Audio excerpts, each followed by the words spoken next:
বাংলাদেশ চীন কূটনৈতিক সম্পর্কের ৫০ বছর পূর্তি উদযাপন করছে দেশটির ঢাকার দূতাবাস। সকালে গুলশান সোসাইটি লীগ পার্কে এক অনুষ্ঠানে অংশ নিয়ে সংস্কৃতি বিষয়ক উপদেষ্টা মোস্তফা সরওয়ার ফারুকী আশা প্রকাশ করেন বাংলাদেশের এগিয়ে যাওয়ার যাত্রায় চীনকে পাশে পাবার। ফারুকী বলেন, বাংলাদেশের উন্নয়নে খুবই গুরুত্বপূর্ণ সহযোগী চীন, নতুন বাংলাদেশেও তাদের পাশে চায়। বলেন, নতুন গণতান্ত্রিক বাংলাদেশে অর্থনৈতিক ক্ষেত্রেও ভূমিকা রাখবে চীন।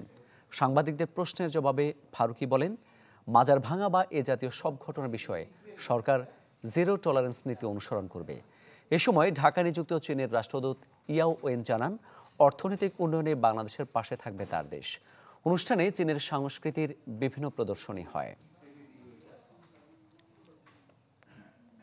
গতকালকে আমাদের সরকার পরিষ্কারভাবে বলেছে আমাদের প্রেস কনফারেন্সে যে মাজার বা বাউল সঙ্গীত বা কাওয়ালি গানের উপরে যে কোথাও কোথাও হচ্ছে, সব জায়গায় না, কোথাও কোথাও, এইটাকে আমরা একটা জায়গায় হলেও আমরা এটাকে টলারেট করব না। আমাদের অবস্থানটা খুব পরিষ্কার যে জিরো টলারেন্স অ্যাবাউট দিস।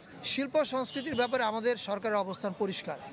মেঘনা গ্রুপ অফ ইন্ডাস্ট্রিজ, বাংলাদেশের অগ্রযাত্রায়, মানুষের আস্থায়।